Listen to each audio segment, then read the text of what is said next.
Welcome. തഹ്മാനാണ്. Anti diabetics ഡ്രഗ്സിനെ കുറിച്ചിട്ടാണ് ഈ video series. ഈ വീഡിയോ സീരീസിലെ നമ്മുടെ മൂന്നാമത്തെ വീഡിയോ ആണ്. ഈ വീഡിയോയിൽ നമ്മൾ ഡിസ്കസ് ചെയ്യുന്നത് സൾഫണൈൽ യൂറിയാസ് ഈ വിഭാഗത്തിൽ വരുന്ന മരുന്നുകളെ കുറിച്ചിട്ടാണ്. സോ ഗ്ലിമിപ്പെറൈഡ് ഉണ്ട്, ഗ്ലിക്ലാസൈഡ് ഉണ്ട്, ഗ്ലിബിൻഗ്ലമൈഡ്. സോ ഇതൊക്കെയാണ് പ്രധാനപ്പെട്ട മരുന്നുകൾ. സൾഫണൈൽ യൂറിയ വിഭാഗം മരുന്നുകളെ പറ്റി പറയാതെ പ്രമേഹത്തിനുള്ള ഓറൽ ആന്റി ഡയബറ്റിക്സ് മരുന്നുകളെ കുറിച്ചൊരു ചർച്ച പോലും സാധ്യമല്ല. So this the major task force of A physician. ഒരു ഡയബറ്റീഷ്യന്റെ ഏറ്റവും പ്രധാനപ്പെട്ട മരുന്നുകളാണ്, വർഷങ്ങളോളമായിട്ട് ലഭ്യമായിട്ടുള്ള മരുന്നുകളാണ്. പക്ഷെ കഴിഞ്ഞൊരു 10 വർഷമായിട്ട് ഈ പുതിയ തരം മരുന്നുകൾ വ്യാപകമായിട്ട് വിലയൊക്കെ വളരെ ഗണ്യമായിട്ട് കുറഞ്ഞെത്തിയതോടെ ഈ സൾഫണൈൽ യൂറിയാസ് ഇനി വേണോ, ഇവയ്ക്കിനി പ്രസക്തിയുണ്ടോ എന്ന ചോദ്യം സ്വാഭാവികമായിട്ട് ഉയർന്നു വന്നു. 1940കളിലാണ് സൾഫണാമൈഡ് എന്ന് പറയുന്ന വിഭാഗം മരുന്നുകൾ, ആന്റിബയോട്ടിക്സ് ഒക്കെ ആയിട്ട് പല ടൈഫോയിഡോ ന്യൂമോണിയക്കൊക്കെ എതിരെ ഉപയോഗിച്ച് വരുന്ന മരുന്നായിരുന്നു. സോ ആ സമയത്താണ് മേവൽ ജാർബൺ എന്ന് പറയുന്ന ഒരു ഡോക്ടർ ഈ മരുന്നുകൾ ബ്ലഡ് ഷുഗർ താത്തുന്നതായിട്ട് കണ്ടെത്തി. ദെൻ അഗസ്റ്റിൻ ലൊബാട്രിക്സ് എന്ന് പറയുന്ന ഒരു ഡോക്ടറാണ് ഈ മരുന്ന് ഇൻസുലിൻ റിലീസ് നടത്തുന്നുണ്ട് എന്ന് ആദ്യമായിട്ട് തെളിയിച്ചത്. ഇൻസുലിൻ റിലീസ് വർദ്ധിപ്പിക്കുന്നു, അതുകൊണ്ടാണ് ബ്ലഡ് ഷുഗർ ലെവൽ താഴ്ന്നു, ഗ്ലൂക്കോസ് നില താഴ്ന്നത് എന്ന് കണ്ടെത്തിയത്. ദെൻ അപ്പോഴത്തേക്കും 1950കളായപ്പോഴത്തേക്കും ഈ വിഭാഗം മരുന്നുകൾ സൾഫണൈൽ യൂറിയാസ് SUR നമുക്ക് എഴുതാം, സൾഫണൈൽ യൂറിയാസ് വിഭാഗം മരുന്നുകൾ എത്തി. ആദ്യം ഒരു കാർബ്യൂട്ടമൈഡ് എന്ന് പറയുന്ന ഒരു മരുന്നാണ് എത്തിയത്. പക്ഷെ അതത്ര ക്ലിക്കായില്ല, പ്രയോജനപ്പെട്ടില്ല. പിന്നീട് എത്തിയതാണ് ടോൾബ്യൂട്ടമൈഡ് എന്ന് പറയുന്ന മരുന്ന് വന്നു.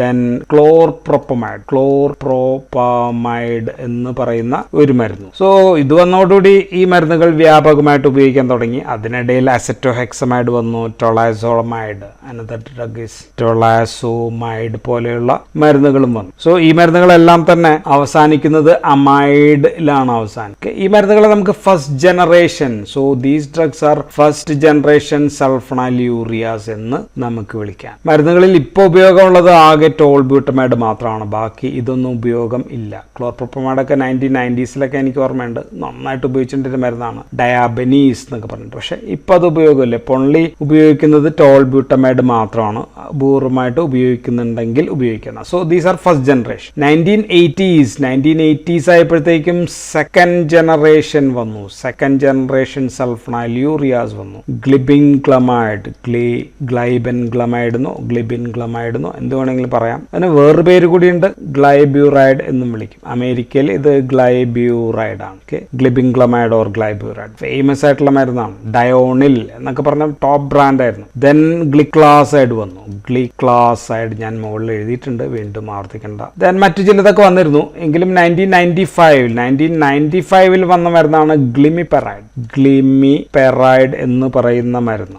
സോ ഇതാണ് second generation sulphonyl urea. So first generation, second generation. ഈ ഗ്ലിമിപ്പെറൈഡിനെയും ഗ്ലിക്ലാസൈഡിനെ തന്നെ SR അല്ലെങ്കിൽ സസ്റ്റൈൻ റിലീസ് അല്ലെങ്കിൽ എക്സ്റ്റെൻഡഡ് റിലീസ് അങ്ങനെയൊക്കെ വരുന്ന ലോങ് ആക്ടിംഗ് ഫോർമുലേഷനും കൂടി ചേർത്തിട്ട് ചില ഗ്രൂപ്പുകാർ തേർഡ് ജെൻ എന്നും വിളിക്കാറുണ്ട് അപൂർവമായിട്ട്. എങ്കിലും നമ്മളെ സംബന്ധിച്ച് ഇപ്പോൾ first generation and second generation. ഈ സെക്കൻഡ് ജനറേഷൻ എല്ലാം തുടങ്ങുന്നത് ഗ്ലീലാണ്, അവസാനിക്കുന്നത് ഐഡിലാണ്.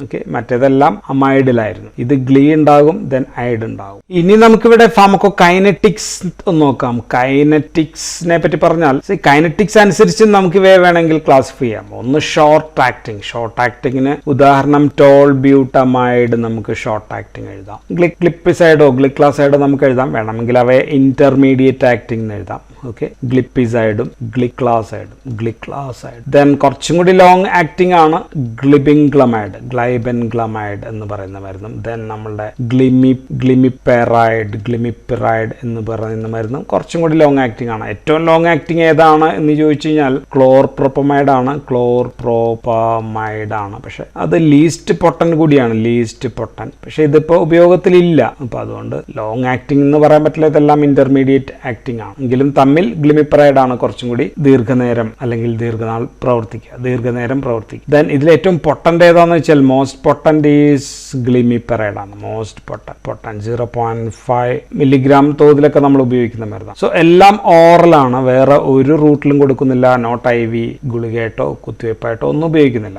ആൻഡ് ദിസ് ഗ്ലിബിൻഗ്ലമൈഡിന്റെ മെറ്റബോളൈറ്റ്സും ആക്റ്റീവ് ആണ്. ഇതിന്റെ മെറ്റബോളൈറ്റ്സ് ആക്റ്റീവ് ആണ്. ഗ്ലിമിപ്പെറൈഡിന്റെ ഒരു മെറ്റബോളൈറ്റ് ഈസ് ആക്റ്റീവ് ആണ്. Then this is metabolise through CYP2C9 വഴി മെറ്റബോളൈസ് ചെയ്യുന്ന മരുന്ന് കൂടിയാണത്. ദെൻ എക്സ്ക്രീഷൻ യൂറിലൂടെയാണ്. ദെൻ ലിവർ ഡിസീസസ് വന്നു കഴിഞ്ഞാൽ ലിവർ ഡിസീസസ് ഒന്നല്ല, എല്ലാ മരുന്നിൻ്റെയും അളവ് ഒന്ന് കുറയ്ക്കേണ്ടി വരും. സോ അത് നോക്കി വെച്ചേക്കും. ദെൻ ഇപ്പോൾ കിഡ്നി ഡിസോർഡേഴ്സ് ആണെങ്കിലും എല്ലാ മരുന്നും കുറയ്ക്കേണ്ടി വരും. ഗ്ലിക്ലാസൈഡ് ആണെങ്കിൽ അതാണ് ഏറ്റവും ബെനിഫിഷ്യൽ. ഗ്ലിക്ലാസൈഡിൻ്റെ ഏറ്റവും പ്രധാനപ്പെട്ട അഡ്വാൻറ്റേജും അത് തന്നെയാണ്. കിഡ്നി ഡിസോർഡേഴ്സിന് കുഴപ്പമില്ല. മറ്റുള്ളവ മിക്കവാറും സീരിയസ് ആണെങ്കിൽ ഒഴിവാക്കേണ്ടിയും വരും, അല്ലെങ്കിൽ ഡോസ് കുറയ്ക്കാം. ദെൻ ഈ ലോങ് ആക്ടിങ് മരുന്നുകളെല്ലാം തന്നെ മുതിർന്ന ആൾക്കാരിൽ ഒഴിവാക്കുക. പക്ഷേ ഗ്ലിമിപ്രൈഡ് മുതിർന്ന ആൾക്കാരിൽ ഉപയോഗിക്കാറുണ്ട്. ഇനി ഗർഭിണികൾ പ്രഗ്നൻസിയുടെ സമയത്ത് സാധാരണ രീതിയിൽ ഇൻസുലിൻ ആയിരിക്കും കൊടുക്കുക. ഇൻസുലിൻ മാത്രമാണ് അഡ്വക്കേറ്റ് ചെയ്യുന്നത്. എങ്കിലും വേണമെങ്കിൽ മെറ്റ്ഫോർമിൻ കൊടുക്കാം. ഈ ഗ്രൂപ്പിൽ പിന്നെ ഉപയോഗിക്കാവുന്നത് ഗ്ലൈബ്യൂറൈഡ് ആണ്. Glyburide is also approved. Okay, സാധാരണ ഉപയോഗിക്കാറൊന്നുമില്ലെങ്കിലും കൊടുക്കാം, കുഴപ്പമില്ല. ദെൻ ഷോർട്ട് ആക്ടിങ് മരുന്നുകളാണെങ്കിൽ, ഷോർട്ട് ആക്ടിങ് കുറച്ചു നേരം പ്രവർത്തിക്കുന്ന മരുന്നാണെങ്കിൽ ഭക്ഷണത്തിന് തൊട്ടുമുമ്പ് കൊടുക്കുക. ഓക്കെ, അപ്പോൾ ഭക്ഷണം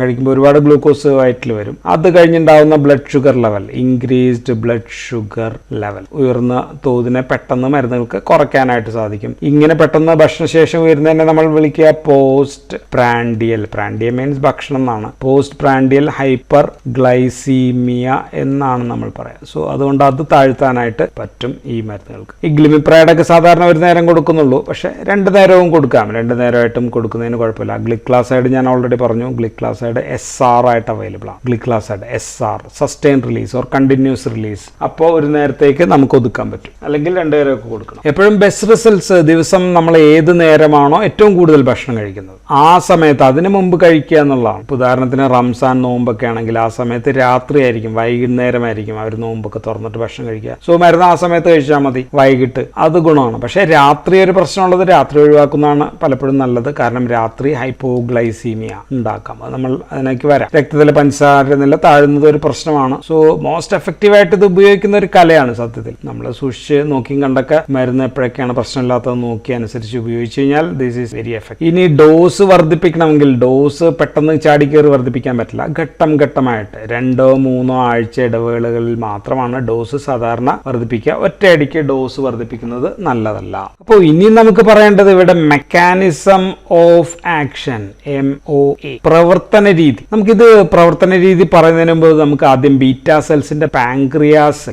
സെൽസിന്റെ പ്രവർത്തനം എങ്ങനെയാണ് എന്ന് ഒന്ന് നോക്കാം. നമുക്ക് ഇതൊരു ബീറ്റാ സെല്ലാണെന്ന് വിചാരിക്കുക. പാൻക്രിയാസ് എന്ന് പറയുന്ന ആഗ്നേയ ഗ്രന്ഥിയുടെ ഒരു ബീറ്റാ സെല്ലാണ് ഇത്. ഓക്കെ, സോ ഇപ്പോൾ ഉദാഹരണം നമ്മൾ നന്നായിട്ട് ഫുഡ് കഴിക്കുമ്പോൾ രക്തത്തിൽ ഗ്ലൂക്കോസ് വർദ്ധിക്കും. ആ ഗ്ലൂക്കോസ് ബ്ലഡിലൂടെ ഇവിടെ എത്തും. സോ ഗ്ലൂക്കോസ് ഇങ്ങനെ ബ്ലഡിലൂടെ ഇവിടെ എത്തുകയാണ്. ഇവിടെ ബീറ്റാ സെല്ലിൽ ഒരു ഗ്ലൂക്കോസ് ട്രാൻസ്പോർട്ടർ ഉണ്ട്. സോ സെല്ലിനകത്ത് കൂടി ഒന്നും കടത്തിവിടത്തില്ല, നമുക്കറിയാം. ഗ്ലൂക്കോസ് കടക്കണമെങ്കിലും there must be a transporter, and ഈ ട്രാൻസ്പോർട്ടറിന്റെ പേര് GLUT2 എന്നാണ്. സോ GLUT2 എന്ന് പറയുന്ന ട്രാൻസ്പോർട്ടർ വഴിയാണ് ഗ്ലൂക്കോസ് ഇതിനകത്ത് കൂടി കയറി ഇങ്ങോട്ട് വരേണ്ടത്. ഇതിനെ ഇങ്ങോട്ടേക്കും പുറത്തേക്കും വിടാനുള്ള കഴിവുണ്ട്. ആൻഡ് ഇതിന് ഇൻസുലിനായിട്ടൊന്നും ബന്ധമില്ല. ഇൻസുലിൻ ബന്ധമില്ലാതെ ഗ്ലൂക്കോസിനെ അകത്തേക്കും പുറത്തേക്കും ഒക്കെ ട്രാൻസ്പോർട്ട് ചെയ്യുന്ന ഒരു ട്രാൻസ്പോർട്ടറാണ് GLUT2. മറ്റ് ഗ്ലൂക്കോസ് ട്രാൻസ്പോർട്ടേഴ്സ് എല്ലാം ഇൻസുലിൻ സഹായിച്ചാലോ മാത്രമായിരിക്കും കടക്കുക എന്നുകൂടി ഒന്ന് മനസ്സിലാക്കി വെച്ചേക്കുക. ഇത് ലിവറിനകത്തുണ്ട് ഈ GLUT2 ട്രാൻസ്പോർട്ട്. സോ ഇപ്പോൾ ഗ്ലൂക്കോസ് ഇവിടെ എത്തി, ഗ്ലൂക്കോസ് സെൽസിനകത്തെത്തി. ഇത് ബീറ്റാ സെല്ലാണ്, ഞാൻ ഒന്നും കൂടി എഴുതിയേക്കാം. ബീറ്റാ സെൽ ഓഫ് പാൻക്രിയാസ് ആണ്,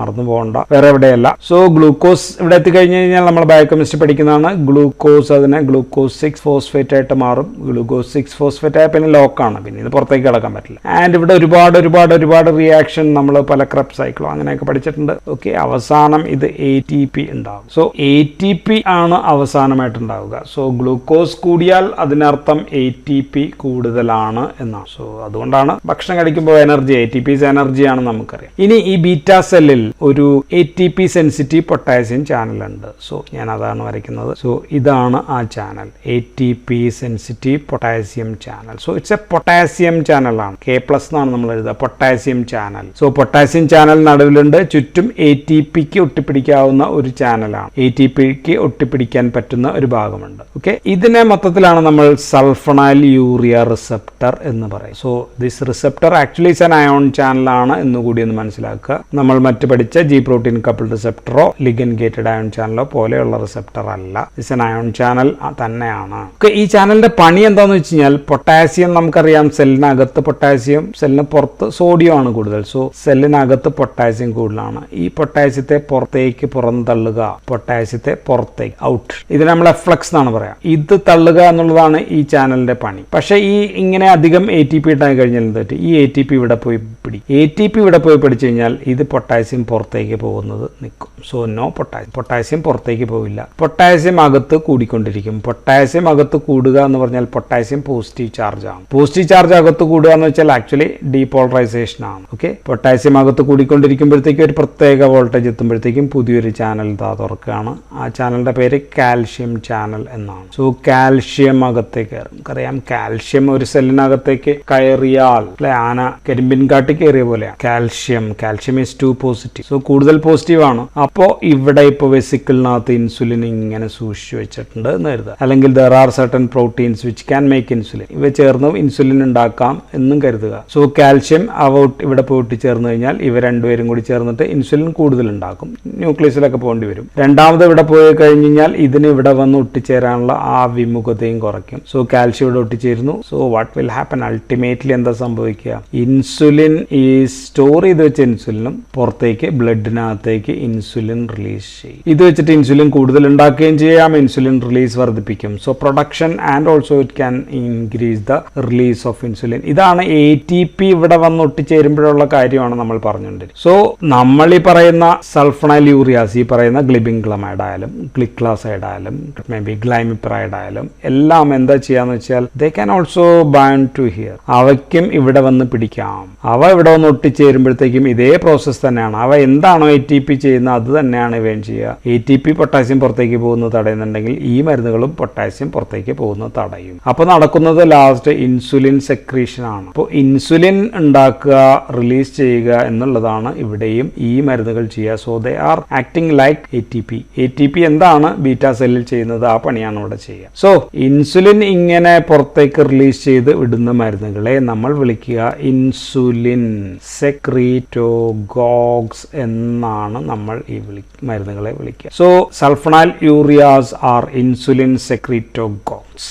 ഇതാണ് നമ്മുടെ മെക്കാനിസം ഓഫ് ആക്ഷൻ ഫൈനൽ എഴുതാനുള്ളതാണ്. They are insulin secretagogue. They act at the sulfonylurea receptors binding to the it side and it can close the potassium channel, thus increases the release and production of insulin. ഇനി ഇതേപോലെ തന്നെ വേറൊരു മരുന്നിനും പ്രവർത്തിക്കാം. ആ മരുന്നുകളെ കുറിച്ച് കൂടി ഞാൻ പറഞ്ഞേക്കാം. അത് വീണ്ടും ഞാൻ സെപ്പറേറ്റ് പറയുന്നില്ല. ആ മരുന്നുകളുടെ പേര് മെഗ്ലിറ്റിനൈഡ്സ് ആണ്. മെഗ്ലിറ്റിനൈഡ്സ് എന്ന് പറയുന്ന മരുന്നുകളാണ്. മെഗ്ലിറ്റിനൈഡ്സിൽ നമ്മൾ ഫേമസ് ആയിട്ടുള്ളത് ഗ്ലിനൈഡിലാണ് ഈ മരുന്നുകൾ അവസാനിക്കുക. ദെൻ നാറ്റിഗ്ലിനൈഡ് എന്ന് പറയുന്ന മരുന്നുകൾ, രണ്ട് മരുന്നുകൾ. സോ ഇവിടെ പ്രത്യേകത, ഇവിടെ പിടിച്ചു കഴിഞ്ഞാൽ അപ്പം തന്നെ വിടും. ഇത്തിരി നേരത്തേക്കുള്ളൂ, ഷോർട്ട്. അപ്പോൾ കുറച്ച് നേരം ഇൻസുലിൻ വിടും. അപ്പോൾ എവിടെ ഗുണമെന്ന് വെച്ച് കഴിഞ്ഞാൽ നമ്മൾ ഭക്ഷണം കഴിച്ചിട്ട് ഒരു കല്യാണത്തിന് പോയി അവിടെ നല്ല പായസമൊക്കെ കുടിച്ചാൽ അപ്പോഴുള്ള ഷുഗർ ലെവൽ കുറയ്ക്കണമെന്നുണ്ടെങ്കിൽ അതിനു വേണ്ടി മാത്രമായിട്ട്, അങ്ങനെ പായസം കുടിക്കുകയാണെങ്കിലോ ഭക്ഷണം കഴിക്കുകയാണെങ്കിലോ മാത്രം അതിന് മുമ്പ് മാത്രം കഴിച്ചാൽ മതി. അല്ലാതെ ദിവസവും കഴിക്കേണ്ട ആവശ്യമില്ലാത്ത തരം മരുന്നുകളാണ് മെഗ്ലിറ്റിനൈഡ്സ് എന്ന് പറയുന്ന സ്പെഷ്യൽ പർപ്പസ് മരുന്നുകളാണ്. സ്ഥിരം ഡെയിലി കഴിക്കുകയല്ല, എപ്പോഴെങ്കിലും നമ്മൾ കൂടുതൽ ഷുഗർ ചേർന്നത് കഴിക്കുകയാണെങ്കിൽ ഇത് കഴിക്കാം. ഓക്കെ, സോ രണ്ടുതരം മരുന്നുകളാണ് നമ്മൾ സെക്രീറ്റോഗോഗ്സിൽ ഇപ്പോൾ കണ്ടത്. ഒന്ന് സൾഫണൈൽ യൂറിയാസ് എന്ന് പറയുന്ന നമ്മളിപ്പോൾ ഡിസ്കസ് ചെയ്യുന്ന മരുന്നും, രണ്ട് മെഗ്ലിറ്റിനൈഡ്സ് എന്ന് പറയുന്ന മരുന്നുകളും. സോ 2 ഇൻസുലിൻ സെക്രീറ്റോഗോഗ്സ്, 1 ഈ സൾഫണൈൽ യൂറിയ മരുന്നുകൾ, 2 meglitinide. So insulin is release. ആരെ ഇൻസുലിനാവുന്നത്? നമ്മൾ പുറത്തുനിന്ന് കൊടുത്ത ഇൻസുലിൻ ഒന്നുമല്ല, നമ്മുടെ സ്വന്തം, നമ്മുടെ ശരീരത്തിൽ തന്നെയുള്ള അവർ ഓൺ ഇൻസുലിൻ ഈസ് റിലീസ്ഡ്. ഇതാണ് ഇതിന്റെ മെക്കാനിസം, ഇതാണ് ഇവയുടെ പ്രവർത്തന രീതി. ഇനി നമുക്ക് ഇവയുടെ ചില പ്രോപ്പർട്ടീസ് പറയാം. Properties of sulphonyl urease. Properties of sulphonyl urease വിഭാഗം മരുന്നുകളുടെ പ്രോപ്പർട്ടീസ്. ഒന്ന്, ഫസ്റ്റ് തിങ്, ടൈപ്പ് 2 ഡയബറ്റിസിൽ മാത്രമാണ് ഇവ കൊടുക്കുക. ടൈപ്പ് 1 ടൈപ്പ് 1 ഇൻസുലിൻ ആണ് നമ്മൾ കൊടുക്കുക. So only is for type 2. Type 1 we have to give insulin. 2, these are only oral. വായിലൂടെ ഗുളികയായിട്ട് മാത്രമാണ് കൊടുക്കുക. ഗുളിക ഇഞ്ചക്ഷൻ ഒന്നും കൊടുക്കുന്നില്ല.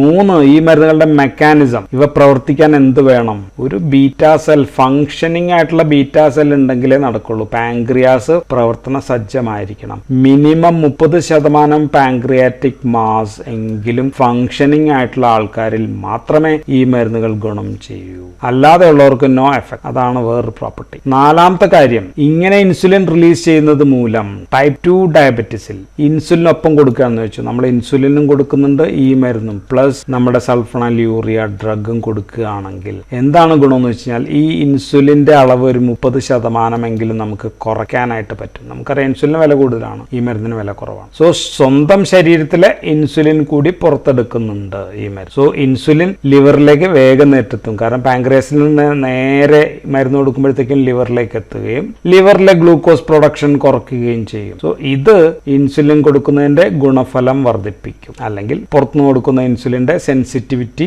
വർദ്ധിപ്പിക്കും, പുറത്തുനിന്ന് കൊടുക്കുന്ന ഇൻസുലിന്റെ അളവ് കുറയ്ക്കുകയും ചെയ്യാം. സോ അതാണ് 4ാമത്തെ പ്രോപ്പർട്ടി. ഇനി 5ാമത്തെ പ്രോപ്പർട്ടി എന്ന് വെച്ചാൽ ഇത് ഗ്ലൂക്കോസ് ഇല്ലാത്തപ്പോഴും, അതായത് നമ്മൾ ഭക്ഷണം കഴിക്കണമെന്നില്ല, ഭക്ഷണം കഴിക്കാതെയും ഗ്ലൂക്കോസിൽ നിന്ന് ATP ഒക്കെ ഉണ്ടാക്കിയെടുക്കണ്ട. ATP പോലെ ആദ്യമേ ഇത് കയറി പ്രവർത്തിക്കുകയാണ്. സോ ഗ്ലൂക്കോസ് ഇല്ലാതെയും അല്ലെങ്കിൽ ഭക്ഷണം കഴിക്കാത്ത സമയത്തും ഇൻസുലിൻ പ്രൊഡക്ഷൻ വർദ്ധിപ്പിക്കുക, അല്ലെങ്കിൽ സ്ഥിരമായിട്ട് അല്ലെങ്കിൽ തുടർച്ചയായിട്ട് ഇൻസുലിൻ നമ്മുടെ ശരീരത്തിൽ ഉണ്ടായിക്കൊണ്ടേയിരിക്കും. മരുന്ന് പ്രവർത്തിക്കുന്ന സമയത്തൊക്കെ ഇൻസുലിൻ ഉണ്ടായിക്കൊണ്ടേ ഇരിക്കും എന്നുള്ളതും ഇതിന്റെ ഒരു ഗുണമാണ്. 6ാം എന്ന് വെച്ചാൽ ഡയബറ്റിസിൽ നമ്മുടെ ഓൾറെഡി ബീറ്റാ സെൽ വീക്ക് ആണ്. ബീറ്റാ സെൽസ് ആർ വീക്ക് ഡയബറ്റിസിൽ, അല്ലെ, കൂടുതൽ ഇൻസുലിൻ ഉണ്ടാക്കാനായിട്ട് വീക്കാണ്. പക്ഷെ നമ്മൾ എന്ത് ചെയ്യുക, നമ്മൾ വീണ്ടും അതിനെ തള്ളി വീണ്ടും എടുക്കടാ, ഇൻസുലിൻ റിലീസ് ചെയ്യടാ എന്ന് പറഞ്ഞ് പണി ഉണ്ടാക്കണം. അപ്പൊ ക്ഷീണം ഉണ്ടാകും. ജോലി ഭാരം of these beta cells will be increase. ഈ സെല്ലുകൾക്ക് നോ റെസ്റ്റ് ഇല്ല, അത് ഇതിനെ ദോഷകരമായിട്ട് ബാധിക്കും. അപ്പൊ സാധാരണ സംഭവിക്കുക, തുടർച്ചയായിട്ട് ദീർഘനാൾ ഉപയോഗിച്ചുകൊണ്ടിരുന്നു കഴിഞ്ഞാൽ ബീറ്റാ സെല്ലിന് അത് ദോഷകരമായിട്ട് ബാധിക്കും. Ultimately efficacy of the drug, മരുന്നുകളുടെ എഫിക്കസി ഡിക്രീസസ് ഓവർ. തുടർച്ചയായിട്ട് കൊടുത്തുകൊണ്ടിരിക്കുമ്പോഴത്തേക്കും എഫക്ട് ഇങ്ങനെ കുറഞ്ഞുകൊണ്ടേയിരിക്കും. ആൻഡ് ബീറ്റാ സെല്ലിന് ഇതത്ര നല്ലതല്ല, അതാണ് അതിന്റെ പ്രശ്നം. അപ്പൊ കുറച്ച് നാൾ കഴിയുമ്പോൾ ഈ മരുന്നുകൾ നിർത്തുക. അതുകൊണ്ട് തന്നെ മിക്കവാറും ഈ മരുന്ന് ലൈഫ് ലോങ് കൊടുക്കാൻ വേണ്ടിയിട്ടായിരിക്കില്ല, കുറെ നാളെങ്കിലും കൊടുത്ത് ഒന്ന് അഡ്ജസ്റ്റ് ചെയ്യാൻ വേണ്ടിയിട്ടായിരിക്കും മിക്കവാറും ഡോക്ടർ ഈ മരുന്ന് ഉപയോഗിക്കുക. സോ ഇങ്ങനെ ചിലർ ഈ മരുന്ന് ഇങ്ങനെ ഉപയോഗിച്ചുകൊണ്ടിരിക്കുമ്പോൾ ചില ആൾക്കാരിൽ വേഗത്തിൽ മരുന്നിനോടുള്ള റെസ്പോൺസ് വേഗത്തിൽ കുറയുന്ന ആൾക്കാരുണ്ട്. അങ്ങനെയുള്ള ആൾക്കാരെ നമ്മൾ നോൺ റെസ്പോണ്ടേഴ്സ് എന്നാണ് വിളിക്കുക. ആദ്യത്തെ കുറച്ച് ദിവസം എഫക്റ്റ് ഉണ്ടായേക്കാം, പിന്നെ ഒട്ടും എഫക്റ്റ് ഇല്ലാത്തൊരവസ്ഥയ്ക്ക് വരും. സോ ഇത് തന്നെ പെട്ടെന്ന് ഏർലി നോൺ റെസ്പോണ്ടേഴ്സ് ഉണ്ട്, കുറെ നാൾ കഴിയുമ്പോൾ ലേറ്റ് നോൺ റെസ്പോണ്ടേഴ്സ്. സോ ഇങ്ങനെയൊക്കെയുള്ള മരുന്നിനോട് പ്രതികരിക്കാത്ത കുറെ ആൾക്കാരുണ്ടാകും. സോ മരുന്ന് മാറ്റേണ്ടി വരും. ഇനി പ്രമേഹത്തിൽ നമ്മൾ ടൈപ്പ് 2ലാണ് ഉപയോഗിക്കുന്നത്. നമ്മൾ പറഞ്ഞു ടൈപ്പ് 2ലിന്റെ സ്ഥാനം എവിടെയാണെന്ന് ചോദിച്ചു കഴിഞ്ഞാൽ ഇത് സെക്കൻഡ് ലൈൻ ആണ്, ഫസ്റ്റ് ലൈൻ അല്ല. ഫസ്റ്റ് ലൈൻ ഏതാണ്? ഫസ്റ്റ് ലൈൻ എപ്പോഴും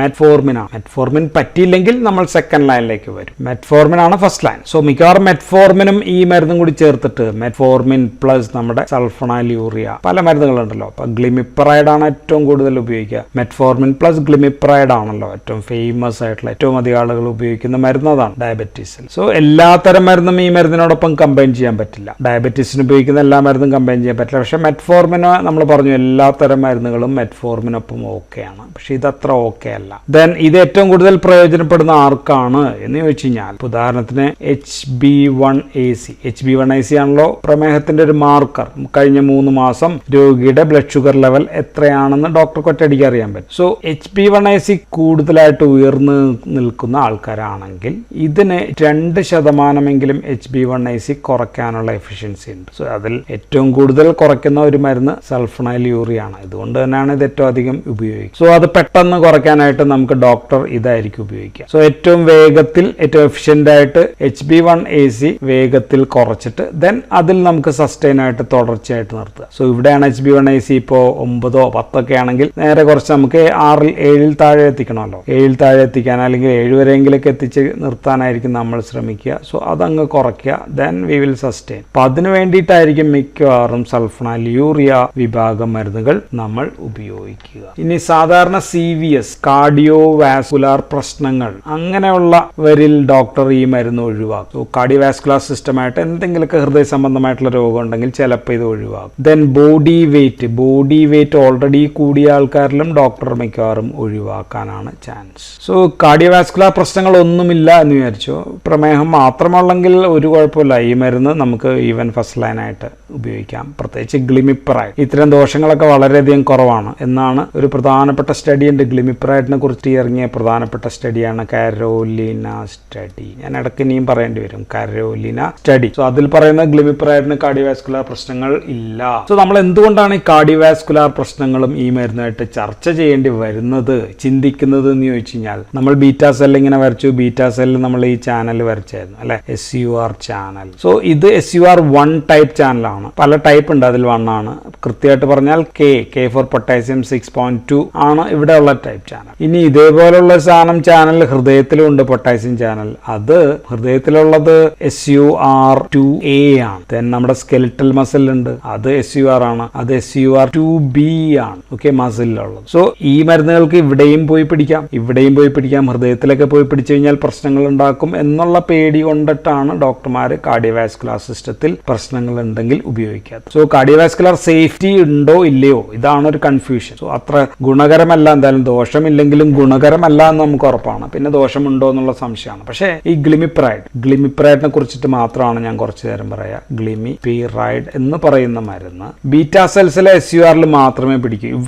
ഇവിടെയാണ് കൂടുതൽ. ദിസ് ഡ്രഗ് ഈസ് മോസ്റ്റ് എന്താ പറയുക സെലക്റ്റീവ് ടുവേർഡ്സ് ദിസ് എന്നാണ് കരോലിന സ്റ്റഡി പറയാം. ഹൃദയത്തിലും ഇവിടേക്ക് ഒട്ടിച്ചേരാനുള്ള കഴിവ് കുറവാണ് എന്നാണ് പറയുക. സോ കമ്പയർ ചെയ്തത് ലിനാലിഗ്ലിപ്റ്റിൻ എന്ന് പറയുന്ന മരുന്നാണ് കേട്ടോ ഈ കരോലിന സ്റ്റഡി. സോ ഏകദേശം ഒരു 5 to 6 വർഷം പഠനശേഷമുള്ള ഒരു സ്റ്റഡിയാണ് ഗ്ലിമിപ്രൈഡിനെ കുറിച്ചിട്ടുള്ള റിസൾട്ട്. സോ ഇത്തരം ദോഷ സാധ്യതകൾ കുറവാണ്. സോ ഹൃദയ സംബന്ധമായ ദോഷ സാധ്യതകൾ കുറവാണ് എന്ന് കേൾക്കുന്നതാണ് ഡോക്ടേഴ്സിന് വളരെ ആശ്വാസകരമായിട്ടുള്ള ഒരു വാർത്തയാണ്. 2019, 2020 ആ കാലഘട്ടങ്ങളിലാണ് ഈ സ്റ്റഡീസ് ഒക്കെ പുറത്തു വരുന്നത്. അതിനു മുമ്പൊക്കെ അവർ പേടിച്ചിട്ടായിരിക്കും ചിലപ്പോൾ ഉപയോഗിക്കുക. So glimepiride is more selective on beta cells rather than potassium channels of the other cardiac or skeletal muscle or other. So safety പ്രശ്നം അത്രയ്ക്ക് അങ്ങോട്ട് പേടിക്കേണ്ട കാര്യമില്ല. ഇനി ഗുണകരമായിട്ട് എന്തെങ്കിലും അഡീഷണൽ ഉണ്ടാക്കുമോ എന്ന് വെച്ചാൽ ഇപ്പോൾ ഡാപ്പാഗ്ലിഫോസിൻ പോലെയുള്ള മരുന്നാണ്. കാർഡിയോവാസ്കുലർ പ്രശ്നങ്ങൾ ഉണ്ടെങ്കിൽ മെറ്റ്ഫോർമിൻ പോലുമല്ല, നമ്മൾ ഡാപ്പാഗ്ലിഫോസിൻ പോലുള്ള SGLT2 ഇൻഹിബിറ്റേഴ്സ് ഉപയോഗിക്കാം എന്നാണ് ADAയുടെ ഒക്കെ സ്റ്റഡീസ് അല്ലെങ്കിൽ അവരുടെ റെഗുലേഷൻസ് ഒക്കെ. സോ അങ്ങനെയുള്ള ഗുണമുണ്ടോ എന്ന് വെച്ചാൽ അങ്ങനെയുള്ള ഗുണമില്ല. പക്ഷേ എങ്കിലും മരുന്നായിട്ട് പ്രശ്നങ്ങളില്ല. അഡീഷണൽ ആയിട്ട് ചെറിയ ചെറിയ കുറച്ച് ഗുണങ്ങൾ കൂടിയുണ്ട് ഈ ഗ്ലിമിപറൈഡിന് എന്നുള്ളതാണ് ഇതിനെ കാർഡിയോവാസ്കുലർ സേഫ്റ്റിയുടെ കാര്യത്തിൽ കുറച്ച് മറ്റു മരുന്നുകളെ അപേക്ഷിച്ച് മുൻപന്തിയിൽ എത്തിക്കുന്ന ഒരു ഘടകം. ഇനി ഗ്ലിമിപ്രൈഡിനെ കുറിച്ച് കുറച്ചും കൂടി കാര്യങ്ങൾ പറഞ്ഞേക്കാം, ബിക്കോസ് കരോലിന സ്റ്റഡി വളരെ ഇമ്പോർട്ടൻ്റ് ആയിരുന്നു. ഗ്ലിമിപ്രൈഡിന് അഡീഷണൽ കുറേ ബെനിഫിറ്റ് കൂടി ഉള്ളതായിട്ട് ആ റിപ്പോർട്ടുകൾ കണ്ടിട്ടുണ്ട്. ഒന്ന് ആന്റി അരിത്മിക് ആക്ഷൻ ഉണ്ട്, ദെൻ ആന്റി അതീറോജനിക് എന്ന് വെച്ചാൽ ഇത് ബ്ലഡ് വെസൽ ആണെങ്കിൽ അവിടെ കട്ട പിടിക്കാതിരിക്കാനുള്ള ചാൻസ്, ദെൻ പ്ലേറ്റ്ലെറ്റുകൾ കട്ട പിടിക്കാതിരിക്കാനുള്ള ആന്റി അഗ്രിഗേറ്ററി എഫക്റ്റ് ഉണ്ട്, ദെൻ അതീറോ പ്രൊട്ടക്റ്റീവ് ആക്ഷൻ ഉണ്ട്. ദെൻ ഇതിപ്പോൾ അഡിപ്പോസ് ടിഷ്യൂ ആണെന്ന് വെച്ചു, അഡിപ്പോസ് ടിഷ്യൂ ആണെങ്കിൽ അവിടെ ഒരു അഡിപ്പോനെക്റ്റിൻ എന്ന് പറയുന്ന സാധനം കൂടുതലായിട്ടുണ്ടാകും. അത് പ്രൊട്ടക്റ്റീവ് ഫാക്ടറാണ്. സോ അങ്ങനെ അഡിപ്പോനെക്റ്റിൻ ഉണ്ടാക്കാനുള്ള കഴിവ്, ദെൻ HDLന്റെ അളവ് കൂട്ടുകയും LDLന്റെ അളവ് കുറയ്ക്കുകയും ചെയ്യുന്ന പ്രവർത്തനങ്ങൾ, കുറച്ച് ആന്റി ഓക്സിഡന്റ് എഫക്ട്, ദെൻ ഹൃദയത്തിലെ blood supply, increased coronary blood flow. So ഇങ്ങനെയൊക്കെ ഒരുപാട് അഡ്വാൻറ്റേജ് ഈ ഗ്ലിമിപ്പറൈഡിന്റെ ഈ സ്റ്റഡീസിൽ വന്നിട്ടുണ്ട്. സോ അതുകൊണ്ട് തന്നെ ഇഷ്കെമിക് പ്രീ കണ്ടീഷൻസിൽ ഈ ബെനിഫിറ്റ് ഒന്നും കുറയ്ക്കുന്നില്ല എന്നും സ്റ്റഡിയിൽ കണ്ടെത്തിയിട്ടുണ്ട്. സോ ഗുണഫലങ്ങളായിട്ട് ഒരുപാട് കാര്യങ്ങൾ ചൂണ്ടിക്കാണിക്കുന്നതുകൊണ്ട് ഈ കാർഡിയോവാസ്കുലർ സേഫ്റ്റിയിൽ ഈ ഗ്ലിമിപ്രൈഡ് ആണ് ഈ ഗ്രൂപ്പിലെ ഏറ്റവും പ്രധാനപ്പെട്ട ഡ്രഗ് ആയിട്ട് മുന്നിലുള്ളത്. പിന്നെ മൊത്തത്തിൽ സൾഫണൈൽ യൂറിയ ഡ്രഗ് മൊത്തത്തിൽ ഇപ്പൊ ബീറ്റാ സെല്ലിൽ നിന്ന് ഇൻസുലിൻ റിലീസ് ചെയ്യുമ്പോഴത്തേക്ക് ആൽഫ സെല്ലിൽ നിന്ന് ഗ്ലൂക്കഗോൺ കുറയ്ക്കുന്ന പണി കൂടി നടക്കുന്നുണ്ട്. ഇൻസുലിന്റെ എതിരാളിയാണല്ലോ ഗ്ലൂക്കഗോൺ. ദെൻ പിന്നെ ഈ മൊത്തത്തിൽ ഈ ഗ്രൂപ്പ് ഓഫ് മരുന്നിന് വേറൊരു ഗുണം എന്ന് വെച്ചാൽ പുരുഷന്മാരിൽ സാധാരണ പല മരുന്നുകളും ലിബിഡോ കുറയ്ക്കാറുണ്ട്. സോ ഈ മരുന്നിന് അങ്ങനെയുള്ള പ്രശ്നങ്ങളൊന്നുമില്ല, ലൈംഗിക പ്രശ്നങ്ങൾ ഒന്നും പുരുഷന്മാരിൽ ഉണ്ടാക്കുന്നില്ല. പക്ഷെ ഇതിനേക്കാളൊക്കെ ഏറ്റവും വലിയ അഡ്വാൻറ്റേജ് ഇതൊന്നുമല്ല. Advantage of sulfonylureas as a whole including all these important medicine, ഇതിന്റെ ഏറ്റവും വലിയ എന്ന് വെച്ചാൽ ഇതിന്റെ പ്രൈസ് ആണ്, വില വളരെ കുറവാണ്. അതാണ് ഏറ്റവും പ്രധാനപ്പെട്ട. മറ്റ് പുതിയ മരുന്നുകളൊക്കെ അപേക്ഷിച്ച് ഇതിന്റെ വില വളരെ കുറവാണ്. മാത്രമല്ല ഏത് കടയിലെ പെട്ടിക്കട പോലത്തുള്ള നാട്ടിൻപുറത്ത് എന്നാലും ഈ മരുന്ന് കിട്ടും എന്നുള്ളതാണ്. സോ പുതിയ മരുന്നൊക്കെ ആണെങ്കിൽ ചിലപ്പോൾ പല കടകളിലും ലഭിക്കാതെയൊക്കെ ആയിരിക്കും, പല ഏരിയയിൽ പലതൊക്കെ ആയിരിക്കും. ഓക്കെ, അങ്ങനെയുള്ള പ്രശ്നമൊന്നും ഈ മരുന്നില്ല. എവിടെ ചെന്നാലും ഈ മരുന്ന് കിട്ടും, വളരെ വില കുറച്ച് കിട്ടും. അതുകൊണ്ട് തന്നെ വൈഡ് ആയിട്ടുള്ള ഇന്ത്യ പോലുള്ള രാജ്യത്ത് വലിയ ലിനലിഗ്ലിപ്റ്റിനൊന്നും അഫോർഡ് ചെയ്യാൻ പറ്റാത്ത ഒരു രാജ്യത്ത് വൈഡായിട്ട് ഈ മരുന്ന് ഉപയോഗിക്കും. സോ ഇതെല്ലാം കൊണ്ടിട്ടാണ് സൾഫണൈൽ യൂറിയയിലെ ഗ്ലിമിപ്രൈഡ് പോലെയുള്ള മരുന്നുകൾ കൂടുതലായിട്ട് നമ്മൾ ഉപയോഗിക്കുക. ഉദാഹരണം കിഡ്നി പ്രശ്നങ്ങൾ ഉണ്ടെങ്കിൽ ഗ്ലിമിപ്രൈഡ് പറ്റില്ല, അവിടെ നമുക്ക് ഗ്ലിക്ലാസൈഡ് ആയിരിക്കും നല്ലത്. സോ ഗ്ലിക്ലാസൈഡ് SR ആയിട്ടുള്ളൊക്കെ ലഭ്യമാണല്ലോ.